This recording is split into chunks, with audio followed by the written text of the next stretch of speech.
Hello friends, start करते हैं shares की class second for TGT PGT अल्टी grade BCom 12th commerce students के लिए एंड अदर टीचिंग एग्जाम्स के लिए।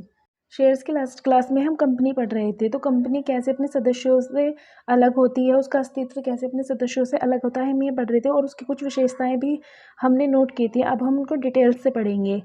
नोट किया था हमने निगमित संस्था, पृथक वैधानिक अस्तित्व, सीमित दायित्व, स्थायी उत्तरदायित्व, सार्वमुद्रा, अंशों का हस्तांतरण, अभियोग चलाना तथा अभियोजित होना।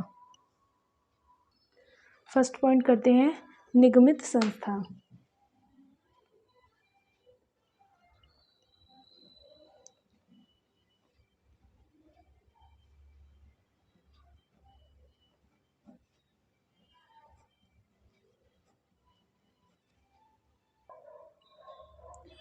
निगमित संस्था है, इसमें हम देखेंगे कि एक कंपनी का निर्माण कैसे होता है। समय समय पर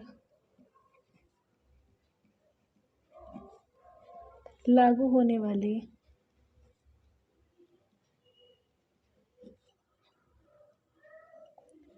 कानूनों के प्रावधानों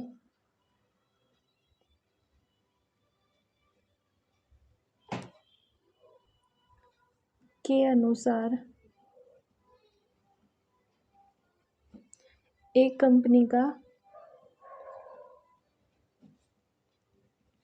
निर्माण किया जाता है।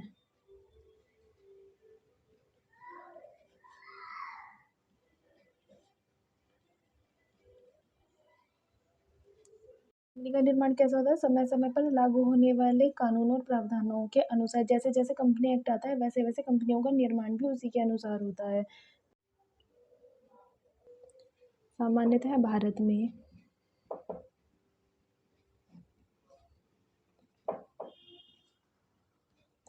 कंपनियों का निर्माण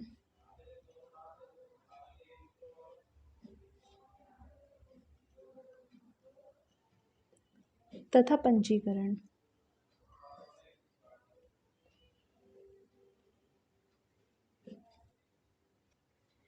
कंपनी अधिनियम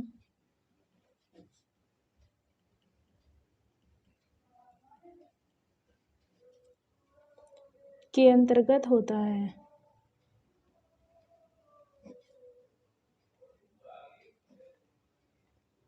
भारत में कंपनियों का निर्माण तथा पंजीकरण कैसे होता है? कंपनी अधिनियम, जो कंपनी एक्ट आता है उसके अंतर्गत होता है भारत में। बैंकिंग तथा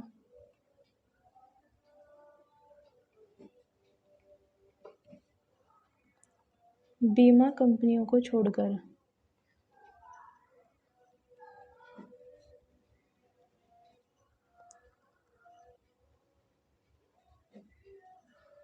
जिसके लिए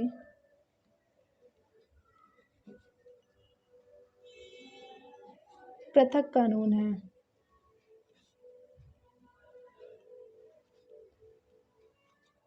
बीमा अधिनियम भी है और बैंकिंग अधिनियम भी है, तो इनके लिए दोनों के लिए अलग अधिनियम दिया हुआ है। कंपनी अधिनियम के रूल्स इनमें फॉलो नहीं होंगे। सिर्फ ये कंपनी निर्माण और पंजीकरण के लिए कंपनी अधिनियम के रूल्स फॉलो होंगे, जो उसमें प्रावधान दिए हुए हैं उनको फॉलो करना पड़ेगा। सेकंड, पृथक वैधानिक अस्तित्व।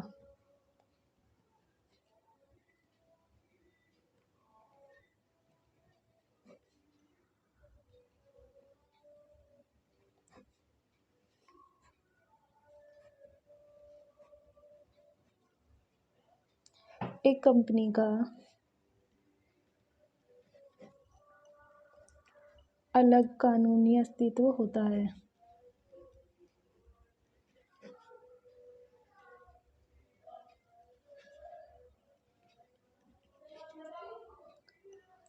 जो कि इसके सदस्यों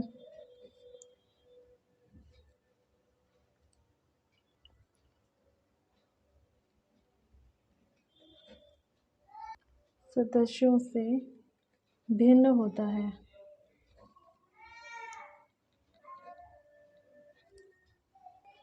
कंपनी किसी भी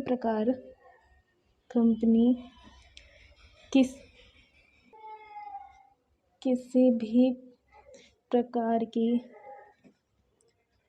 परिसंपत्ति का क्रय कर सकती है, क्रय कर सकती है।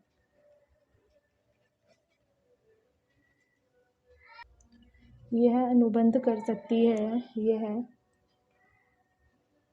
अनुबंध कर सकती है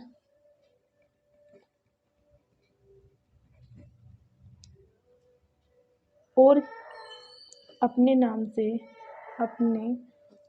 से बैंक में खाता खोल सकती है।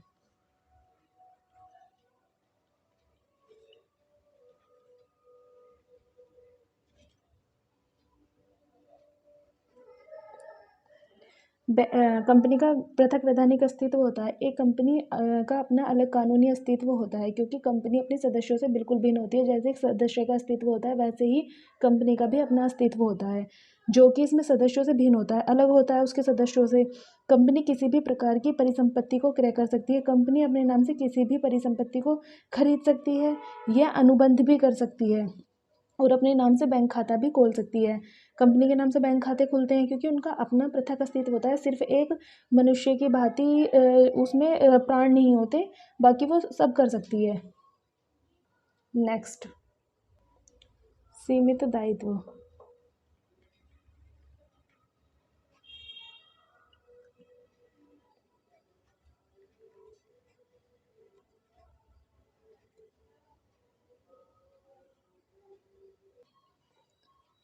इनके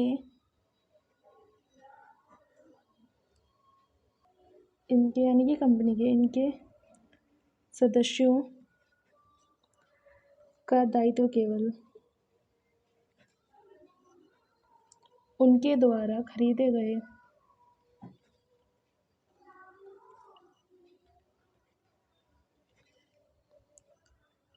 अंशों की अदत राशि, ये अदत राशि क्या होती है आगे डिटेल्स में पढ़ेंगे, तक ही सीमित होता है।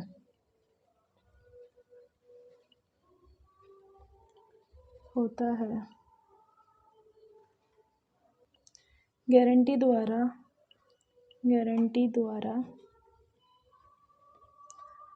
सीमित कंपनी की स्थिति में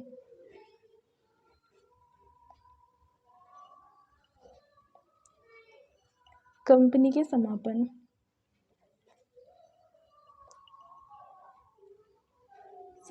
की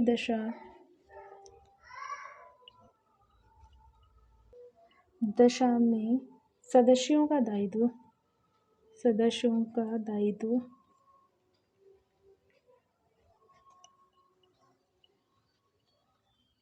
उनके द्वारा दी गई गारंटी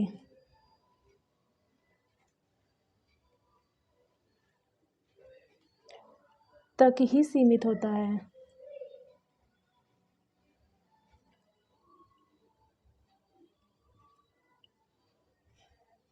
नेक्स्ट, स्थायी उत्तरदायित्व।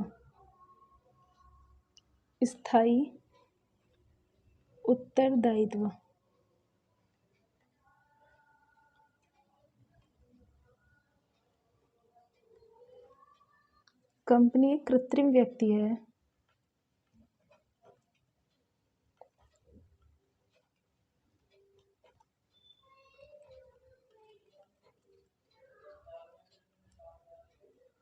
जो कि कानून द्वारा निर्मित होने के कारण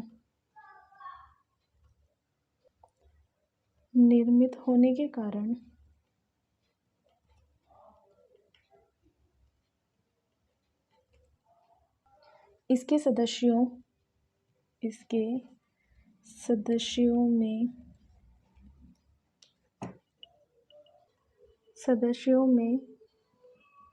परिवर्तन होने पर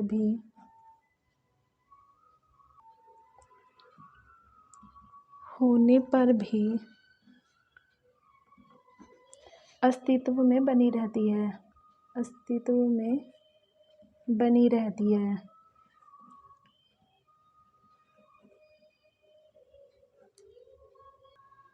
एक कंपनी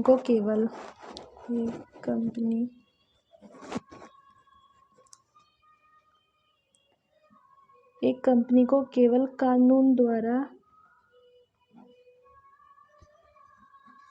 विघटित किया जा सकता है।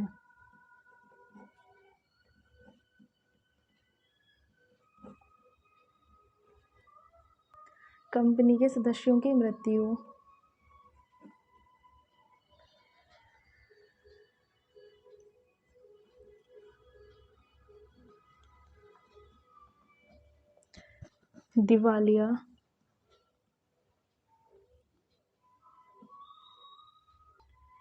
दिवालिया होने की भी स्थिति में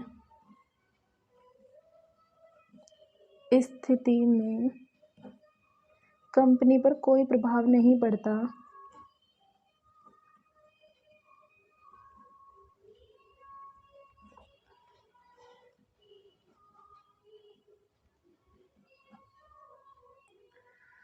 सदस्य आते जाते रहते हैं।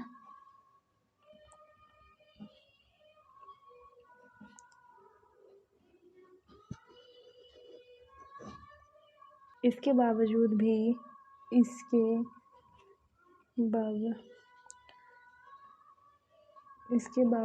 भी कंपनी निरंतर क्रियाशील रहती है।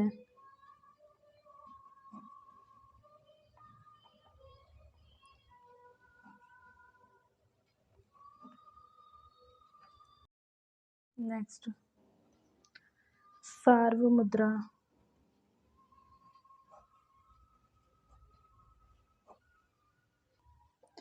एक बार समझ लेते हैं स्थायी उत्तरदायित्व। कंपनी एक कृत्रिम व्यक्ति है, यानी कि कृत्रिम आर्टिफिशियल व्यक्ति है, प्राकृतिक व्यक्ति तो है नहीं, हम जैसा तो है नहीं। तो कंपनी एक कृत्रिम व्यक्ति है जो कि कानून द्वारा निर्मित हुआ है। इसके सदस्यों में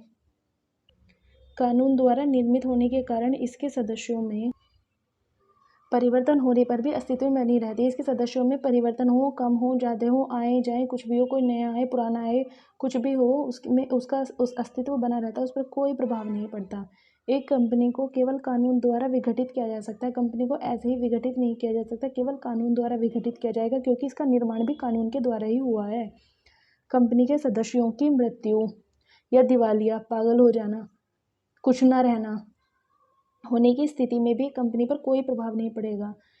निरंतर सदस्य आते जाते रहते हैं, इसके बावजूद भी कंपनी निरंतर क्रियाशील रहेगी। कंपनी में कुछ भी हो जाए, कंपनी निरंतर चलती रहेगी, क्योंकि इसका विघटन कंपनी कानून द्वारा होगा, निर्माण भी कानून द्वारा होगा और विघटन भी। नेक्स्ट है सार्वमुद्रा। कंपनी एक कृत्रिम व्यक्ति होने के कारण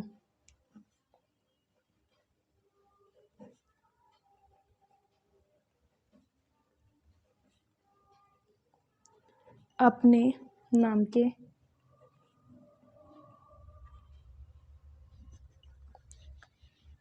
हस्ताक्षर नहीं कर सकती।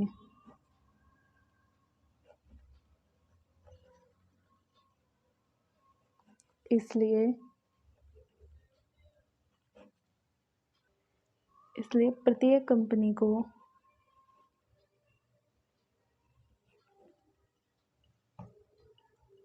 एक सार्वमुद्रा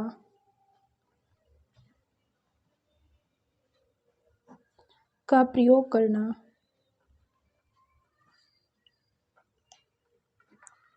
आवश्यक है, जो कि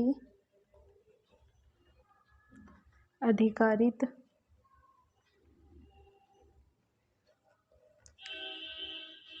रूप से कंपनी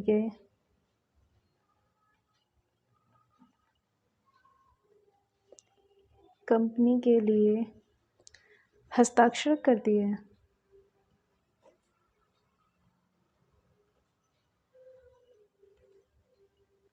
कोई दस्तावेज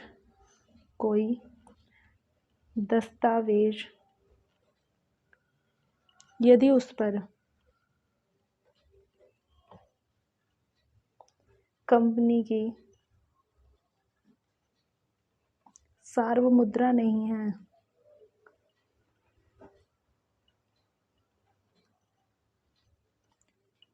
तो कोई भी कंपनी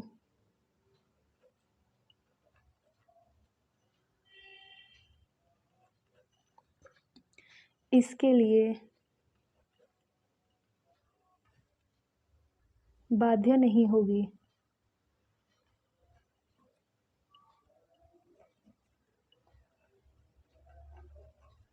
सार्वमुद्रा यानी कि मोहर, उसका अपने नाम का एक रूप से हस्ताक्षर। कंपनी कृत्रिम व्यक्ति है क्योंकि हम और आप जैसा नहीं है, कानून द्वारा बनाया गया है, कृत्रिम आर्टिफिशियल व्यक्ति है, इसलिए कृत्रिम व्यक्ति होने के कारण अपने नाम के हस्ताक्षर नहीं कर सकती। हस्ताक्षर कैसे करे, क्योंकि एक व्यक्ति तो है नहीं, इसीलिए प्रत्येक कंपनी को एक सार्वमुद्रा का प्रयोग करना आवश्यक है। सार्वमुद्रा जो मोहर स्टैंप लगती है, सार्वमुद्रा का प्रयोग करना आवश्यक है, जो कि आधारित रूप से कंपनी के लिए हस्ताक्षर करती है। वो एक कंपनी के लिए हस्ताक्षर का, साइन का, सिग्नेचर का ही काम करती है। कोई दस्तावेज यदि उस पर कंपनी की सार्वमुद्रा नहीं है, कोई भी डॉक्यूमेंट्स चाहे वो कितना भी इम्पोर्टेंट हो या कितना भी यूजलेस हो, यदि उस पर कंपनी की सार्वमुद्रा है ही नहीं तो कोई भी कंपनी इसके लिए बाध्य नहीं होगी। तो किस कंपनी के लिए बोल दोगे कि किस कंपनी का है, जब किसी का नाम ही नहीं है, मेंशन ही नहीं है, तो किसी का भी नहीं है वो। और कंपनी कोई भी आप जाके कुछ भी कहोगे कि ये इस कंपनी का है जी, इन्होंने दिया था, कहाँ है उसका प्रूफ कैसे मिलेगा, क्योंकि कोई सार्वमुद्रा का प्रयोग ही नहीं है, तो कंपनी बाध्य नहीं है उस चीज़ के लिए। नेक्स्ट, अंशों का हस्तांतरण।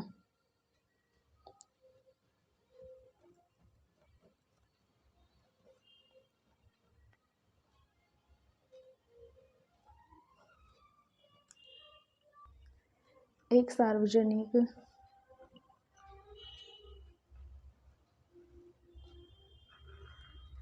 लिमिटेड कंपनी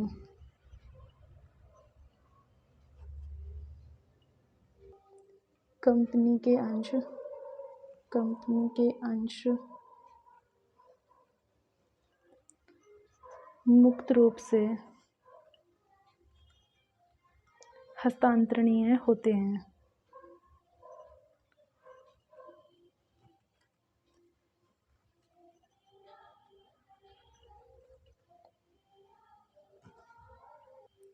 अंशों के हस्तांतरण के लिए अंशों के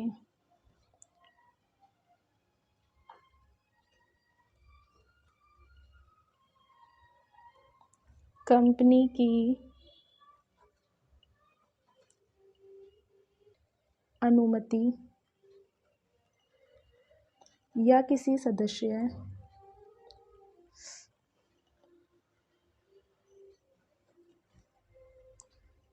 की सहमति की कोई आवश्यकता नहीं होती है,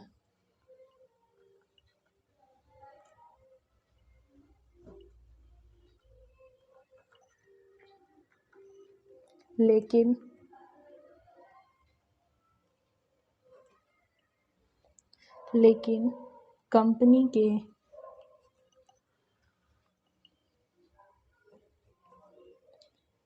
कंपनी के अंतर्नियमों में अंशों के लेकिन कंपनी के अंतर्नियमों में अंशों को हस्तांतरित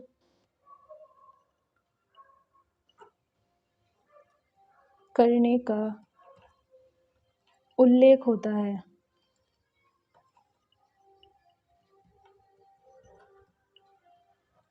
समझते हैं। अंशों का हस्तांतरण, एक सार्वजनिक लिमिटेड कंपनी के अंश मुक्त रूप से हस्तांतरित होते हैं, हस्तांतरित हो जाए मुक्त रूप से, फ्री हैं बिल्कुल।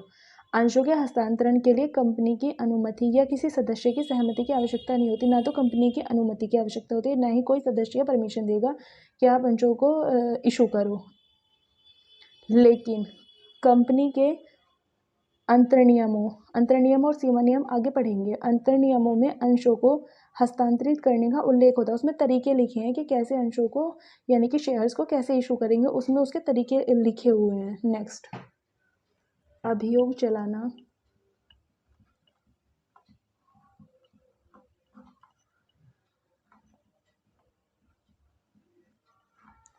तथा अभियोजित होना, अभियोजित होना।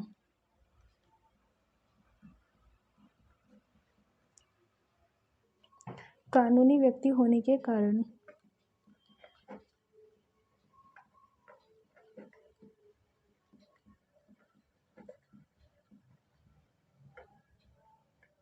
कानूनी व्यक्ति होने के कारण एक कंपनी संविदा कर सकती है, संविदा कर सकती है।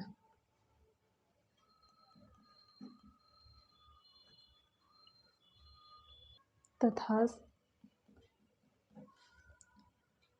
संविदागत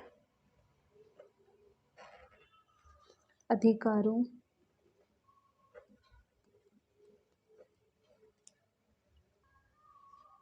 के प्रवर्तन हेतु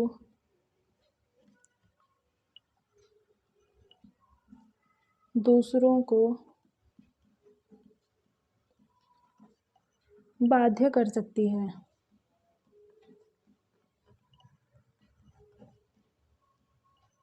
यह अभियोग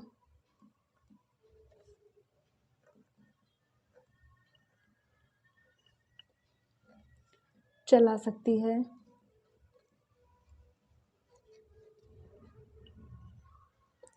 तथा यदि कंपनी संविदा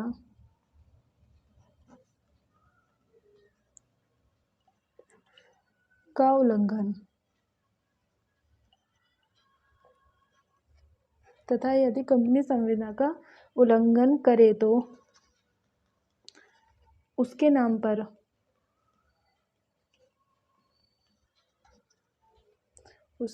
या उसके नाम से उस पर अभियोग चलाया जा सकता है।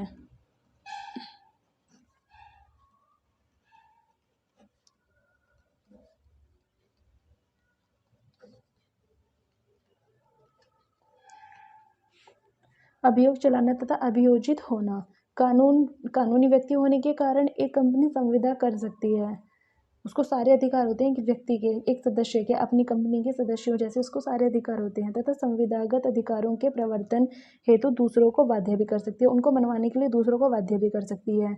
यह अभियोग चला सकती है, किसी भी व्यक्ति पर अभियोग चला सकती है। यदि कोई किसी संविदा का उल्लंघन करता है तो एक कंपनी उस पर अभियोग चला सकती है। लेकिन यदि कंपनी संविदा का उल्लंघन करे तो कंपनी के नाम पर भी अभियोग चलाया जा सकता है। आज की क्लास को यहीं एंड करते हैं। कल की क्लास में कंपनी के प्रकार स्टार्ट करेंगे। क्लास पसंद आई हो तो क्लास को लाइक करें, शेयर करें, कमेंट करें और चैनल को सब्सक्राइब करें।